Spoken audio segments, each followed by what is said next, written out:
Hello, my lovely friends. How are you doing today? We're doing another autism chit chat video. Yay!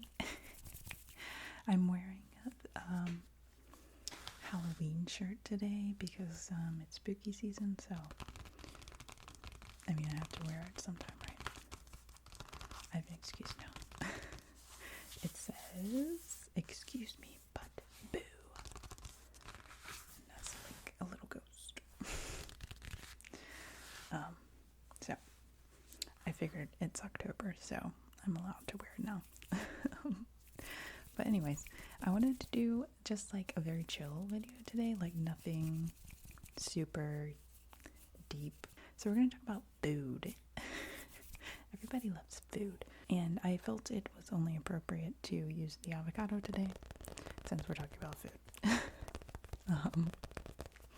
So, where do I want to start? I guess I should talk about when I was a kid. I was like a very picky eater. Oh, hold on. Did I even do my intro today?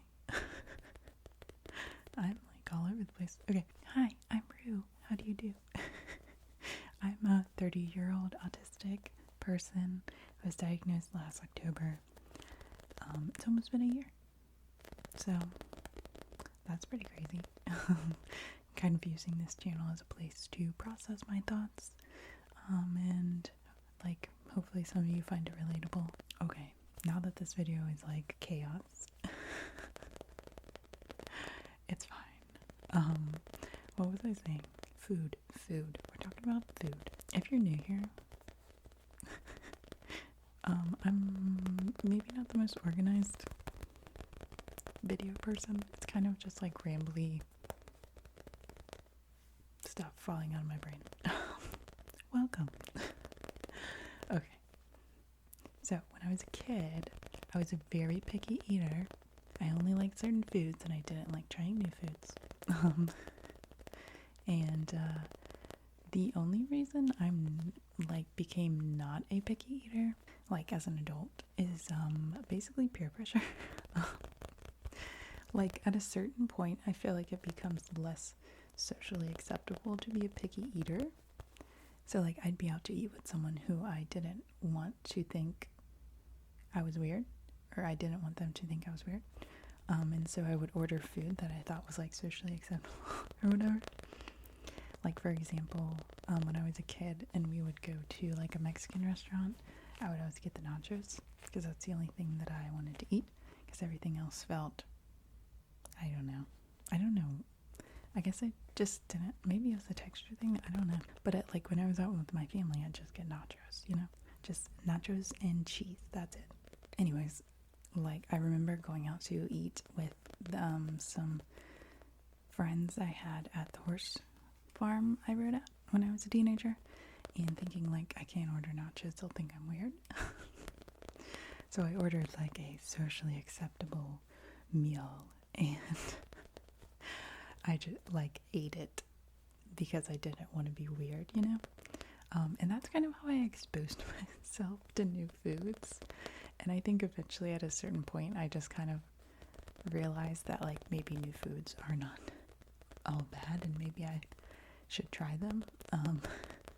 Like now I will eat anything like once, and I like a lot of foods. Like I love food. I love lots of food.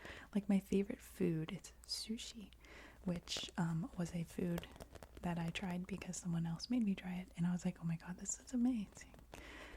Which you would think that would be like a texture thing, but it just tastes so good, guys. So anyways, what I was saying is I was very picky as a child, but I was basically peer pressured into liking more foods. Foods that I still don't like are raw onions. I used to didn't eat any onions at all, but like if they're not hard, it's okay. But yeah, raw onions, no. Like I like the taste of onion, but not the onion. And so I use like onion powder instead of like actual onions.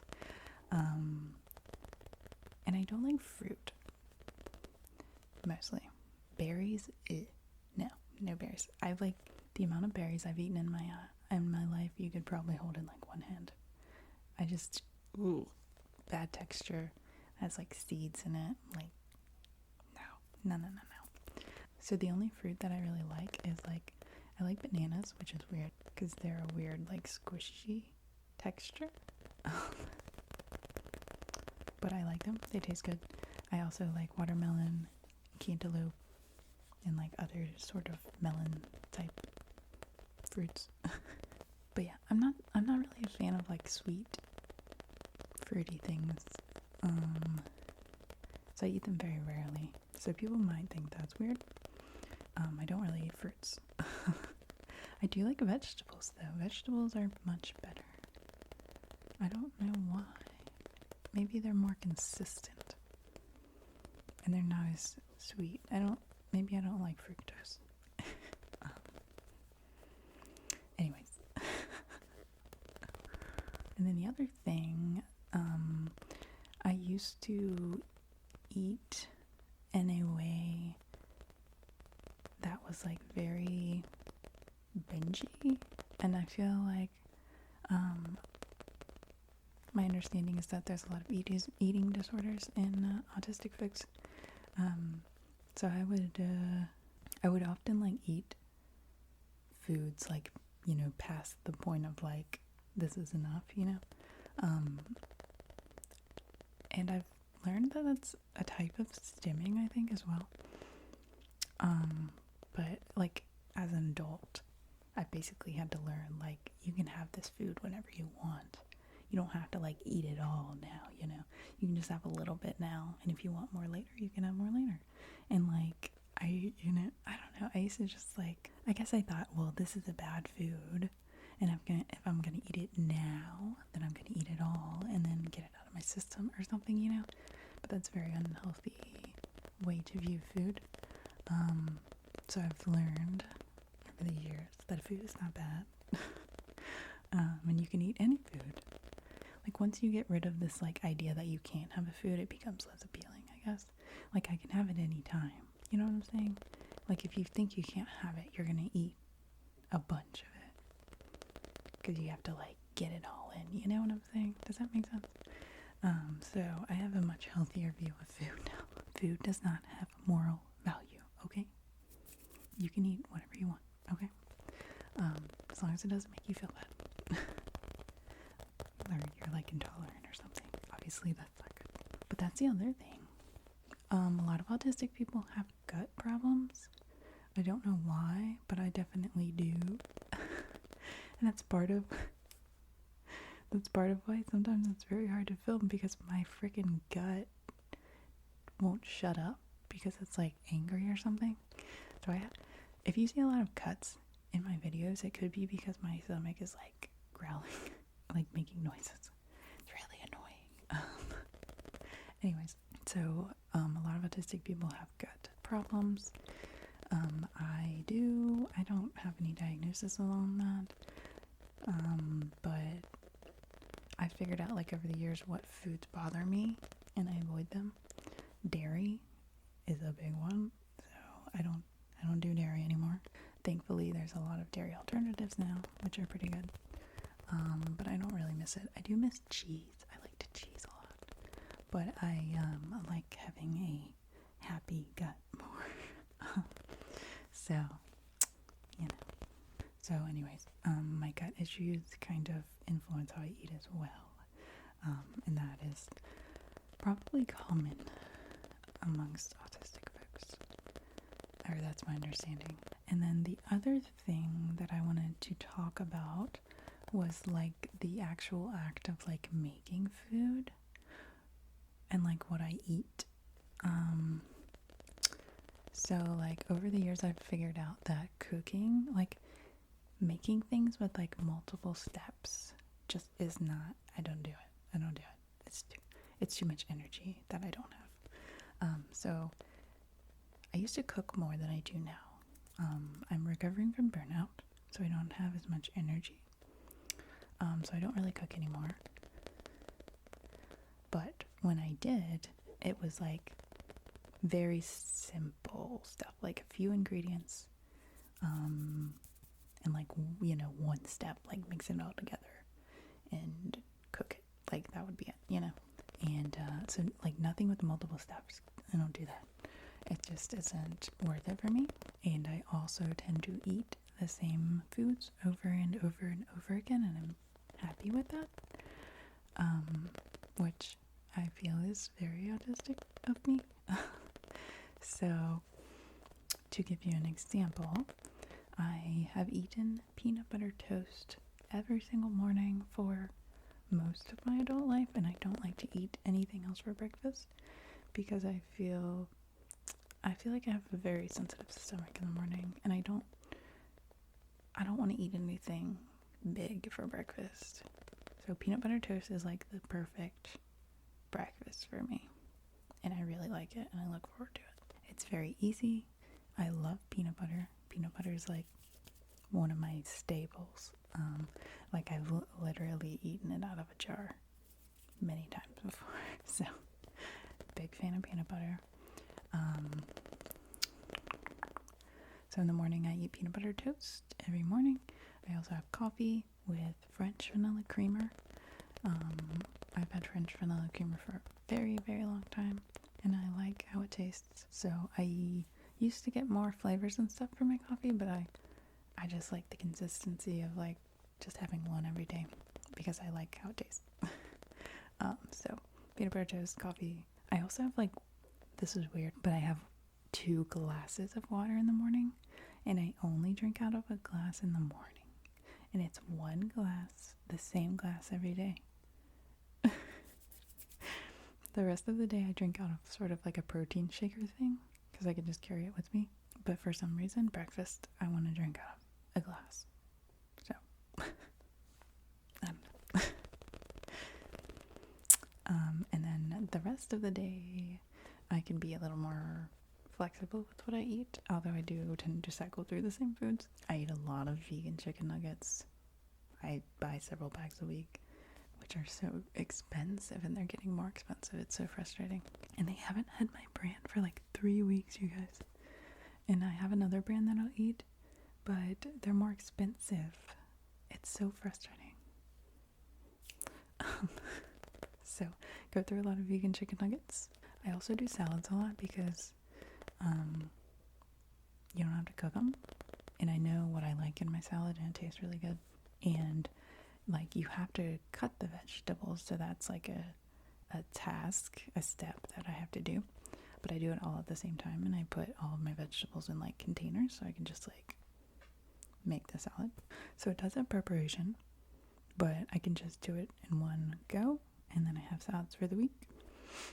So I do that, fairly often, just so I can get vegetables in my life. I also eat a lot of crackers. I go through a lot of crackers. They're like vegan crackers, because the butter on like Ritz bothers me. I do peanut butter crackers. Again, I love peanut butter. I also do tuna with like mayo and pepper. I eat that a decent amount. I try not to do it too much because I know like tuna has mercury or whatever.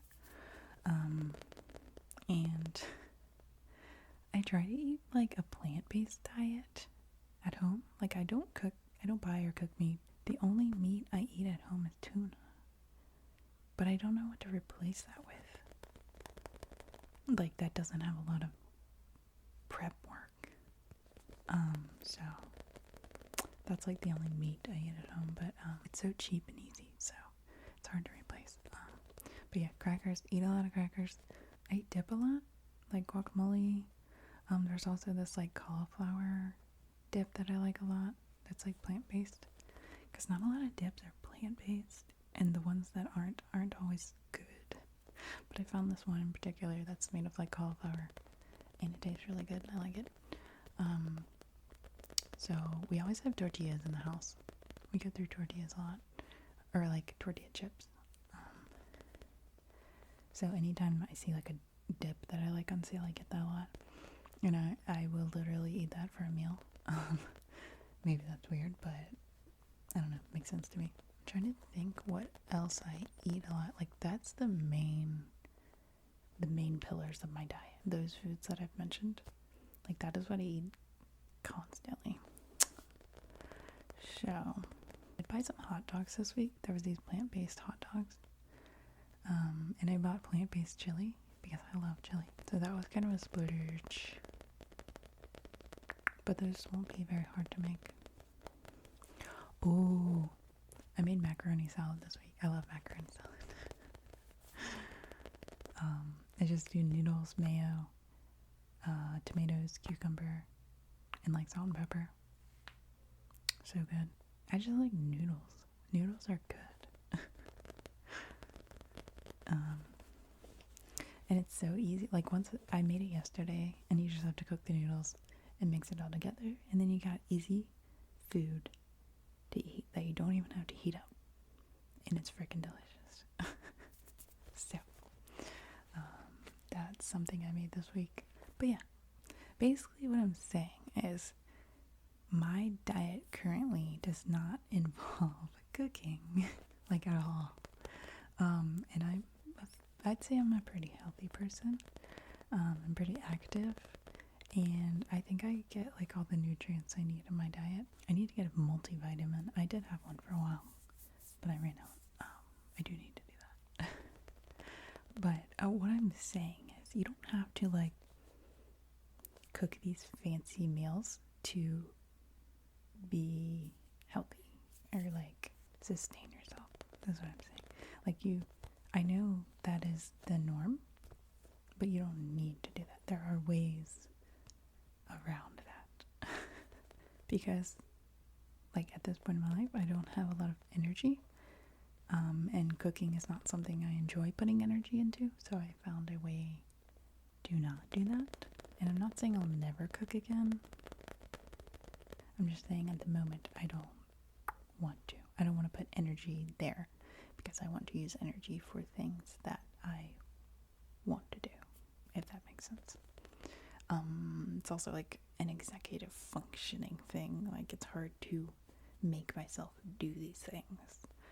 So that's my sort of cheat code on that.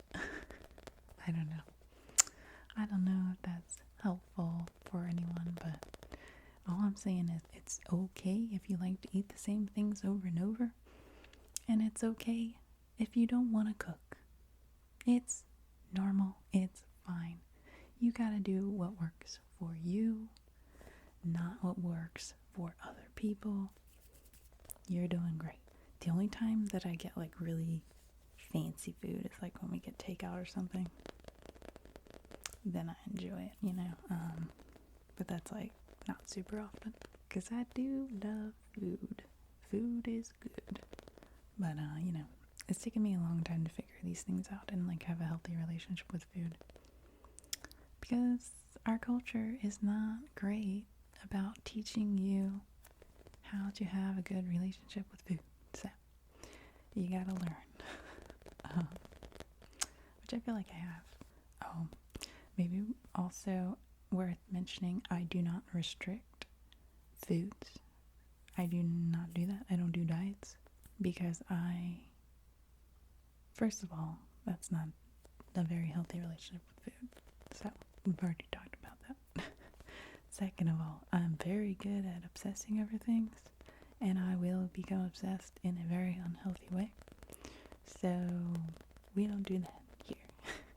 I eat whatever I want. Which, like, is not like candy and stuff all the time. Because, like, I've learned what foods make me feel good. And I want to eat foods that make me feel good. Every now and again, I'll get a craving for, like, cake or something.